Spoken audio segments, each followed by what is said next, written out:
여러분 안녕하십니까. 코로나19 통합 뉴스를 시작합니다. 유럽연합 EU가 코로나19 백신의 지식재산권 면제에 대해 논의할 준비가 돼 있다고 밝혔습니다. 오는 7일과 8일에 열리는 정상회의에서 이 문제를 다룰 것으로 전해졌는데요. 미국에 이어서 EU도 지식재산권 면제를 지지한다면 백신 공급 불규정 문제도 어느 정도 풀릴 수 있을 것으로 기대됩니다. 첫 소식 김기수 특파원이 전해왔습니다. 우르줄라 폰데어라이엔 EU 집행위원장은 코로나19 백신 지식재산권 면제 제한에 대해 논의할 준비가 돼 있다고 밝혔습니다. 앞서 조 바이든 미국 행정부는 백신 지식재산권 면제를 지지한다고 밝혔습니다. The European Union is also ready to discuss any proposal that address the crisis in an effective and pragmatic manner. 하지만 지식재산권 면제에 확실한 동의 의사를 밝힌 건 아닙니다. 미국의 제안이 어떻게 위기를 종식시킬 수 있는지 논의를 시작해보자는 뜻입니다. 그러면서 모든 백신 생산 국가들에게 공급을 방해하는 조치를 해서는 안 된다고 촉구했습니다. 폰데어라이엔 집행위원장은 최근 뉴욕타임스에 제약업계는 그들의 혁신에 대해 보상받아야 한다고 말하며 지식재산권 면제에 부정적인 입장을 나타냈습니다. EU는 현지 시간 7일과 8일 포르투갈에서 열리는 비공식 정상회의에서 이 문제를 다룰 것으로 알려졌습니다. EU가 지식재산권 면제에 동의한다면 백신 공급 불균형 문제 해결에 한 발 더 다가설 수 있을 것으로 보입니다. 한편 백신 공급이 다소 원활해지며 유럽 각국의 접종에도 속도가 붙고 있습니다. 한 달 전만 해도 1차 접종률이 12%대에 불과했던 독일은 현지 시간 6일 30%를 넘어섰고 총 백신 투여량은 3,200만 회를 넘어섰습니다. 프랑스도 2,300만 회분이 넘게 투여됐고 유럽연합 전체로 보면 1억 6천만 회분의 백신이 주사됐습니다. 베를린에서 KBS 뉴스 김규수입니다. 국제사회 백신 지식재산권 면제 논의에 대해 제약업계는 기술을 도둑질하는 것이라며 즉각 반발하고 나섰습니다. 국제사회 백신 지식재산권 면제 논의는 속도를 내긴 하겠지만 실제로 기술을 이전해 생산까지 가는 데는 험로가 예상됩니다. 뉴욕 한보경 특파원이 보도합니다. 미국 정부가 백신 지재권 면제를 공식 지지하고 나서자 국제제약협회 연맹은 미국 정부의 결정이 실망스럽다며 즉각 반발했습니다. 연맹은 성명을 통해 특허 포기는 틀린 해답이라며 제약회사들이 백신 특허를 포기한다고 해서 백신 생산량이 증가하거나 보건 위기가 실제로 해결되지는 않을 것이라고 했습니다. 오히려 기존 생산 유통망이 붕괴될 우려가 있다고 주장했습니다. 국제제약협회 연맹은 화이자와 아스트라제네카 등의 30여 개 제약회사와 50개 나라의 제약협회들로 구성되어 있습니다. 코로나19 백신 기술을 보유한 제약사들의 반대 움직임도 거세지고 있습니다. 백신 지재권을 푸는 목적은 백신난에 시달리고 있는 저소득 개발도상국에 공급하는 데 있는데 이렇게 되기까지는 너무 많은 시간이 걸릴 거라서 아예 자신들이 생산량을 늘려 직접 공급을 확대하는 게 낫다는 겁니다. Patents are not the limiting factor for the production of, for example, our vaccine. Manufacturing process involves more than 50,000 steps, all of which have to be executed accurately in order to ensure efficacy and safety. 월스트리트 저널도 바이든의 백신 특허 도둑질이라는 사설을 통해 업계 입장에 힘을 실어줬습니다. 다른 나라가 기술을 훔치는 것을 돕는다면 아무도 미래의 치료제에 투자하지 않을 거라고 했습니다. 하지만 백신 개발 초기부터 나라에서 막대한 기술과 자금을 지원받은 제약회사들이 백신 연대라는 대의를 위해 나서야 한다는 반론도 만만치 않습니다. This should not be adversarial. We have, as you know, invested as a country tremendous sums of money to help develop the vaccines. We ought to be able to get their full cooperation. 세계무역기구 WTO의 160여 개 회원국이 백신 지재권 면제에 만장일치로 동의한다고 하더라도 바로 다른 나라에서 생산이 가능해지는 건 아닙니다. 코로나19 백신 기술을 보유한 회사들이 어느 단계 기술까지 풀지 등에 관한 또 다른 차원의 논의를 시작해야 하기 때문입니다. 뉴욕에서 KBS 뉴스 한보경입니다. 다음 소식입니다. 김부겸 국무총리 후보자에 대한 인사청문회가 오늘 국회에서 이틀째 이어집니다. 청문회 첫날인 어제 김 후보자는 본인 관련 논란에는 몸을 낮춰 사과했으며 야당의 공격에 대해 강하게 반박하는 식의 대응은 자제하는 모습이었습니다. 보도에 강푸른 기자입니다. 모두 발언에서 통합과 반성을 강조한 김부겸 총리 후보자. 먼저 30차례 넘는 차량 과태료 체납에 대해 부끄럽다고 고개를 숙였습니다. 준법 의식이 결여되었지 않나 하는 비판도 있거든요. 어떻게 생각하십니까? 회사 차량이 되는 바람에 모두 함께 사용하는 과정에서 제대로 관리를 못해서 어떤 이유에서든 간에 이 문제에 대해서는 공직 후보자로서 부끄럽게 생각합니다. 박원순 전 시장 성폭력 피해자를 피해 호소 고소인이라고 부른 일도 사과했습니다. 제가 거듭 피해자한테 사과드리고요. 성인지 감수성 부분이 많이 부족했다는 지적을 아프게 받아들이겠습니다. 조국 사태에 대해서는 젊은 층에 상처를 준 데 대해 안타깝다고 했고 문자 폭탄에 대해서는 여당 내 강성 지지층과 선을 긋는 모습이었습니다. 국민의 눈높이가 우선이 돼야 되겠죠. 민주주의적인 그런 방식은 아니라고 생각합니다. 다만 딸과 사위의 라인펀드 투자 특혜 의혹 제기에는 가족들도 피해자라며 강하게 부인했습니다. 쭉 특혜라는 설명을 해드렸어요. 그런데 이게 왜 특혜냐고 되묻는단 말입니다. 그 특혜하고 저하고 어떤 관계가 있는지는 말씀 안 하시고 계속 네 사위니까 특혜를 받았으니까 뭐가 네가 책임을 져라. 뭐 저는 지금까지 살아오면서 무슨 저 펀드에 가입한 적도 없고 뭘 한 적도 없습니다만은. 김 총리 후보자는 앞서 청문회를 거친 장관 후보자에 대한 야권의 낙마 공세 등을 감안한 듯 야당에 대한 강한 반박은 자제하는 길이었습니다. KBS 뉴스 강푸른입니다.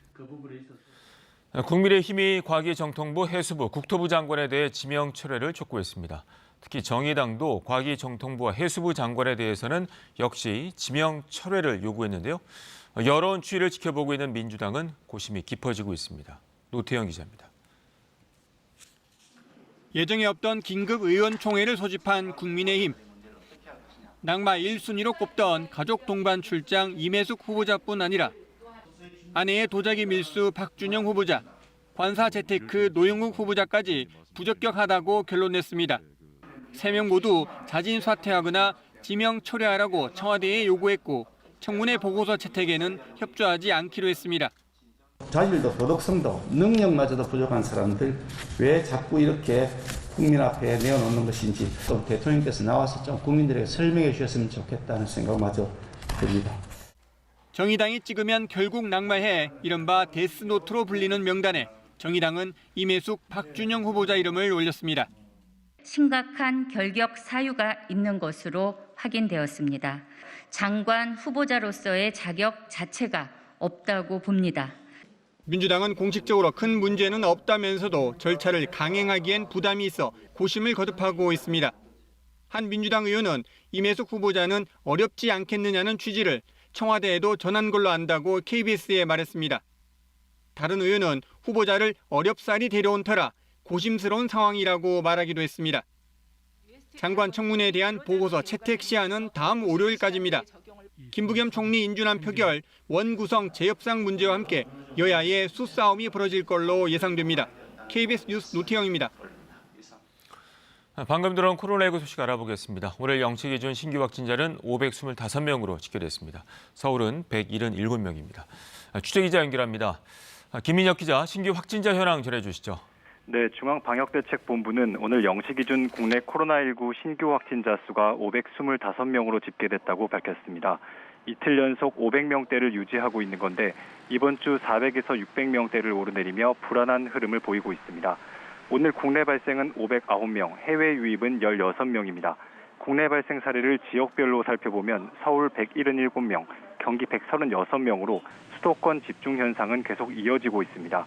확진자 수는 여전히 불안한 흐름이지만 전반적으로 감소 또는 개선 추세에 접어들었다고 정부는 평가했습니다. 홍남기 국무총리 대행은 오늘 아침 중대본 회의에서 일일 확진자 수 진폭이 큼에도 불구하고 전반적으로 감소 경향 또는 개선의 여지를 보여주고 있다며 전국민 특별방역 노력을 통해 확진자 수가 500명 이하로 떨어지도록 할 것이라고 밝혔습니다. 하지만 집단 감염은 여전히 주의해야 하는 상황입니다. 강원 지역 외국인 노동자 57명, 서울 PC방 19명, 수도권 음식점 18명 등 전국 곳곳에서 산발적인 집단 감염이 이어지고 있기 때문입니다. 또 전파력이 더 센 변이 바이러스도 확산 중인데 특히 영국 변이가 집중적으로 확인되고 있는 울산 지역에는 중앙역학조사관을 현장에 파견해 조사를 진행 중입니다. 아울러 정부는 인도 변이 바이러스 유입 차단에 특별히 신경 쓸 것이라고 전했습니다. 한편 방역당국은 현재 진행 중인 백신 접종 또한 오는 6월, 즉 상반기까지 1,200만 명 이상 접종 목표가 이루어지도록 진행할 것이라고 거듭 밝혔습니다. 지금까지 문화복지부에서 KBS 뉴스 김민혁입니다. 서울 한강공원에서 숨진 채 발견된 고 손정민 씨의 사망 경위를 밝히기 위해서 경찰이 CCTV와 차량 블랙박스 등을 분석하고 있습니다. 경찰은 친구 A씨가 신발을 버린 경위 등 제기된 의혹을 모두 조사하고 있다고 밝혔습니다. 오대성 기자입니다. 고 손정민 씨의 사망 경위와 관련해 경찰이 어제 처음으로 기자들에게 현재까지의 수사 상황을 설명했습니다. 경찰이 밝힌 수사 방향은 크게 두 갈래입니다. 먼저 손 씨와 함께 있다 혼자 집으로 돌아간 친구 A 씨에게 제기된 각종 의혹을 조사하고 있습니다.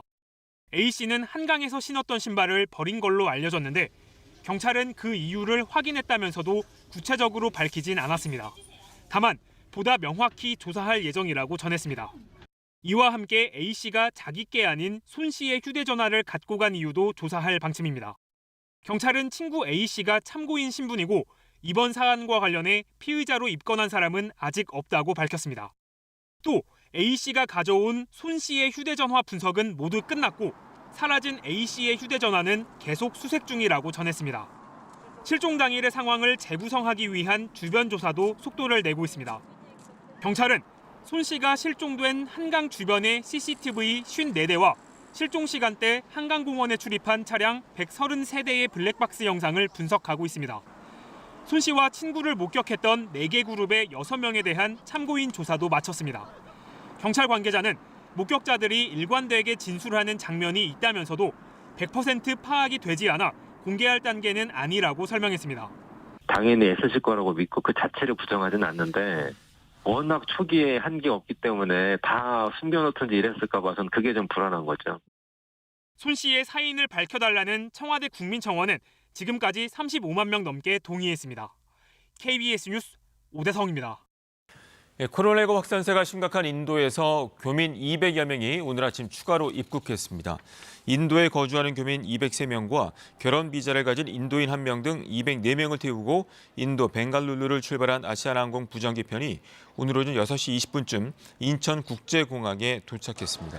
이 밖에 인도 델리에서 출발하는 아시아나항공 부정기편이 모레 국내로 들어올 예정이며 탑승객 인원은 아직 확정되지 않은 것으로 전해졌습니다. 이번엔 KB증권 연결해서 오늘의 주식시장 알아보겠습니다. KB증권입니다. 한 주의 마지막 거래일 코스피 지수는 강보합권에서 등락을 거듭하고 있습니다. 코스닥은 개인과 기관의 동반 매수에 완만한 상승 곡선을 그리고 있습니다. 이 시각 현재 코스피는 6.42포인트 상승한 3,185.16에 코스닥은 6.8포인트 오른 976.79에 거래되고 있습니다. 간밤 미국 증시가 노동시장 회복 기대감에 일제히 상승한 가운데 다우지수는 사상 최고치를 다시 한번 경신했습니다. 코스피는 개인이 물량을 사들이는 반면 외국인과 기관은 매도에 나서며 강보합권에서 움직이고 있습니다. 현대백화점이 올 1분기 깜짝 실적에 힘입어 상승하고 있고 휴마시스는 식약처로부터 코로나19 신속 항체 진단키트 승인을 받으면서 좋은 흐름을 나타내고 있습니다. 반면 포스코는 외국인의 차익 실현 매물이 출회되며 나흘 만에 내림세로 돌아섰습니다. 이 시각 현재 달러화에 대한 원화 환율은 1,121원 70전에 거래되고 있습니다. 지금까지 KB증권이었습니다.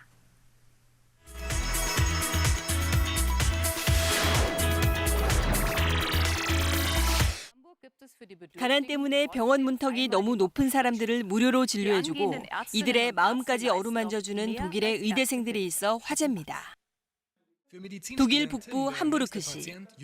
일주일에 1시간씩 열리는 반지하 병원입니다. 코로나19 때문에 환자 진료는 반지하방 창문을 사이에 두고 이뤄집니다. 오랜 노숙으로 인해 여기저기 불편함을 호소하는 환자에게 의대생 한나 씨의 진단은 위생 상태가 나쁘면 건강할 수 없다며 먼저 옷 세탁을 권유합니다. 세탁 비용이 없다는 말에 한나 씨는 방법을 찾기 시작하고 약국에서 직접 약까지 사다 주겠다고 제안합니다. 단골 환자를 위해선 미리 약을 사놨다가 상태를 확인한 후에 주기도 합니다. 이처럼 주 환자층들은 어려운 형편으로 건강보험도 없는 사람들입니다. Diagnose oder was für ein Medikament gebe ich wann, sondern so ein bisschen auch ein Statement zu setzen, zu sagen, okay, hier schaffen wir einen Raum, wo wirklich jeder willkommen ist. 기부금으로 운영되고 퇴직한 의사들이 진료에 도움을 주고 있는데요. 히포크라테스의 정신을 실천하는 젊은 의대생들 덕분에 많은 환자들이 위로를 받고 있습니다.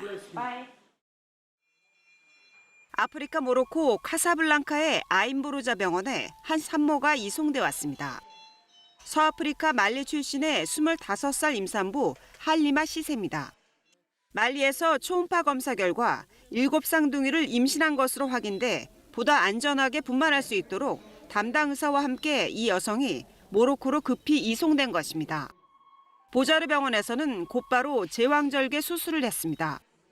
그런데 놀랍게도 아기들은 초음파 검사로 확인할 때보다 2명이나 더 많은 9명이 출산됐습니다. 모로코 보건부는 성명을 통해 제왕절개 수술로 5명의 여아와 4명의 남아가 태어났고 신생아와 산모 모두 건강하다고 밝혔습니다. 9명 쌍둥이를 건강하게 출산한 기록은 세계 최초인데요. 기네스북에 따르면 2009년 미국에서 인공수정으로 임신한 여성이 8명 쌍둥이를 제왕절개 수술로 낳은 기록이 있습니다. 한편 언론은 이 여성이 인공수정을 했는지 여부는 아직 확실하지 않다고 전하고 있습니다. 중국 스촨성 청두의 한 도로. 현지 행정당국과 동물보호단체 자원봉사자들이 출동해 지나가던 화물차 한 대를 멈춰 세웠습니다. 화물차에는 상자 모양의 자루가 가득 실려 있었는데요. 자루 속에 담긴 건 강아지와 고양이 등 반려동물을 넣은 케이지입니다. 这个厢式货车全封闭的，把2道后门一关，所有的猫狗肯定全部闭死在里面。 이른바 반려동물 랜덤박스는 온라인 쇼핑몰에서 우리 돈 몇천 원에서 몇만 원을 주고 구매할 수 있습니다. 소비자는 동물의 종류만 선택할 뿐 정확히 어떤 동물이 배송될지 알 수 없습니다. 피규어에서 시작한 랜덤박스가 살아있는 반려동물 영역으로까지 확대되자 동물 학대 논란이 갈수록 거세지고 있는 상황입니다. 이에 대해 당국은 동물보호와 전염병 확산 방지를 위해 강화된 동물보호법을 엄격히 적용하겠다고 밝혔습니다. 지난 1월부터 입원해 소아암 치료를 받고 있는 아까리 양입니다. 병동 밖으로 한 발도 나가지 못하며 면회도 엄마만 가능합니다. 寂しかった。弟に会えなかった。 이런 환자들을 위해 새롭게 도입된 원격 조종 로봇입니다. 카메라 영상을 보면서 터치스크린 방식으로 자유롭게 조종할 수 있습니다. 이날은 로봇을 원격 조종해 쇼핑을 하는 날. 올해 초등학교 2학년인 아까리가 직접 로봇을 원격 조종해 다시 학교로 돌아갈 때 쓰기 위한 학용품을 찾습니다. 楽しかったです。お買い物したみたいだった。 한 번도 직접 물건을 사본 경험이 없었던 아까리가 비록 로봇을 통한 것이지만 그 과정을 체험하는 것도 중요한 의미가 있다고 합니다. 현재 소아암 완치율은 70-80%. 어린이들이 퇴원 후 일상의 생활을 접할 때 이러한 경험들이 있을지도 모를 어색함을 상당히 줄여줄 수 있다는 것입니다. 그래서 로봇을 활용한 프로젝트는 학교에서 수업뿐만 아니라 친구들과 교류도 할 수 있는 방향으로 발전될 전망입니다. KBS 월드뉴스입니다. 음주운전 단속을 피해 운전자가 차를 버리고 바다로 뛰어들었습니다. 선박을 동원해 수색 작업까지 벌였는데요. 그런데 이 운전자 잡고 보니 해양경찰관이었습니다. 김영록 기자가 취재했습니다. 늦은 밤 부산의 한 도로. 음주운전 단속 현장을 몇 미터 앞둔 곳에서 차량 한 대가 갑자기 후진을 합니다. 경찰이 급히 뒤를 쫓고 인근 해안가에서 차를 버리고 달아나려던 운전자를 붙잡습니다. 운전자는 경찰을 따라가는가 싶더니 곧 뿌리치고 또 달아납니다. 경찰이랑 나오다가 이제 도망을 가는 거예요. 제가 또 잡으려고 이렇게 손도 막 뻗었었는데 몸도 엄청나게 유연해 이래가지고 막 피하고 있잖아요. 막 옷도 막 이렇게 잡았는데도 옷도 막 다 뜯고 막 그냥 가쁘고 있잖아요. 상인을 피한 운전자는 느닷없이 바다 쪽을 향해 달립니다. 경찰관 상인들을 뿌리치고 100여 미터를 전력 질주로 달아난 운전자는 곧바로 이곳으로 뛰어들어 헤엄을 쳐서 달아났습니다. 강풍에 파도도 높아 위험할 수도 있었던 상황. 경찰은 해경선박 3대를 띄워 수색에 나섰지만 운전자를 찾지 못했습니다. 차량 조회로 신원을 확인했더니 이 운전자는 부산해양경찰서 경장급 경찰로 확인됐습니다. 결국 단속 5시간 만에 경찰서에 나타났지만 혈중 알코올 농도는 단속 기준치를 밑돌았습니다. 경찰은 음주량, 음주 경과 시간 등을 감안해 당시 혈중 알코올 농도를 추정하는 위드마크 공식을 적용해 해당 경찰관에게 음주운전 혐의를 적용할지 결정하겠다고 밝혔습니다. 해경은 해당 경찰관을 직위해제하고 조사 결과에 따라 징계할 방침입니다. KBS 뉴스 김영록입니다. 한 60대 남성이 건강검진을 받고도 암을 제때 발견하지 못해 갑자기 숨지는 일이 발생했습니다. 건강검진을 진행한 의사는 의료분쟁조정중재원에서 의료 과실을 인정했는데요. 정작 보험회사가 의사의 과실이 없다며 사망보험금 지급을 거부하고 있습니다. 박진영 기자가 취재했습니다. A씨의 아버지는 60대로 최근 폐암 말기 진단을 받은 뒤 닷새 만에 숨졌습니다. 문제는 A씨의 아버지가 앞서 6년 동안의 건강검진에선 정상 판정을 받았다는 것. 담당 의사는 의료분쟁조정중재원에서 엑스레이상 음영이 나왔는데도 정밀 검사를 권고하지 않은 과실을 인정했습니다. 본인이 정밀 검사를 권고를 했다라면은 갑자기 돌아가시지는 않았을 거라고 직접 인정을 하셨는데 너무 어이가 없고 기가 막히죠. A씨는 아버지가 14년간 가입한 우체국 보험에 재해 사망 보험금을 신청했습니다. 외래의 우발적인 의료사고에 보험금을 지급하는 것인데 우체국 보험 측은 건강검진 오진 사망은 재해가 아니라며 보험금 지급을 거부했습니다. 약관이 참고하는 한국표준 질병사인분류표상 의료사고 재해는 치료 중에 발생해야 하는데 건강검진은 치료가 아니라는 겁니다. 우체국 측은 CT 등 정밀 검사 권고도 필수가 아니므로 의료 과실이 아니라고 판단했습니다. 건강검진은 치료에 해당되지 않기 때문에 보험금 지급 대상이 되지 않습니다. 그러나 다른 법의학자는 건강검진 역시 치료에 해당하는 의사의 고유한 의료행위라서 재해가 맞다는 의견을 내놨습니다. 의사가 잘못을 인정하는데도 불구하고 보험회사에서 보험금을 주지 않기 위해서 하는 말장난이라고. 소비자원에 따르면 매달 2-3건의 검진 오진 피해가 발생하고 있습니다. 이런 상황에서 보험사들이 보험금 지급을 거부하고 있어 보험 가입자들이 속만 태우고 있습니다. KBS 뉴스 박진영입니다. 문재인 대통령의 울산을 방문해 부유식 풍력단지 조성에 나선 울산시가 해상 풍력 강국을 만드는 데 앞장서 달라고 말했습니다. 세계 유수 에너지 기업 대표들도 참석해 투자 유치 활성화에 대한 기대를 높였습니다. 보도에 이희슬 기자입니다. 문재인 대통령이 울산을 방문해 부유식 풍력단지 조성 사업 추진 현황을 보고받았습니다. 이 자리에서 문 대통령은 우리나라는 바다와 바람 등 자연자원과 우수한 산업 기반을 활용해 해상 풍력 강국이 될 수 있다며 울산시가 앞장서 줄 것을 당부했습니다. 방문단은 수소 실증화센터도 찾았습니다. 해상 풍력과 연계한 청정 에너지 생산에 나선 울산이 견인차 역할을 할 수 있도록 적극 지원하겠다는 입장을 표명했습니다. 거친 파도와 바람 너머에 대한민국의 희망이 있습니다. 울산의 도전이 반드시 성공할 수 있도록 정부는 국민과 함께 힘껏 응원하겠습니다.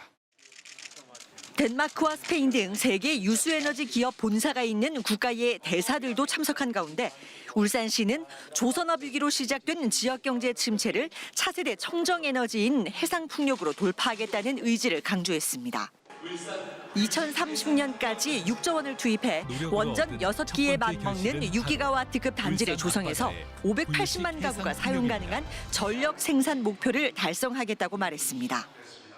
바다에서 생산된 전력의 일부를 탄소 제로인 그린 수소 생산에 활용해서 그린 수소 경제를 활성화하고 울산시가 사활을 건 부유식 해상풍력 사업에 대통령이 적극적인 추진 의사를 밝히면서 울산의 신성장 사업 동력에 속도가 붙을 거란 기대가 커지고 있습니다. KBS 뉴스 이이슬입니다. 봄 날씨의 변덕이 심상치 않습니다. 오늘은 전국 곳곳에 아침부터 낮 사이 한때 비가 내리겠는데요. 오늘부터 전국이 황사의 영향권에 들면서 특히 빗속에 황사가 섞일 가능성도 있습니다. 기상 레이더 영상을 보시면 폭이 좁고 강한 비구름대가 동남 동진하고 있어 경기 북부와 강원 영서 북부 지역에 비가 오고 있습니다. 이 비구름대가 지나는 지역에는 천둥 번개를 동반한 비가 쏟아지겠고요. 돌풍이 몰아치면서 우박이 떨어질 가능성도 있어 피해가 우려됩니다. 다만 비구름대가 빠르게 지날 것으로 예상됨에 따라 비의 지속 시간이 짧고 비의 양도 많지는 않겠습니다.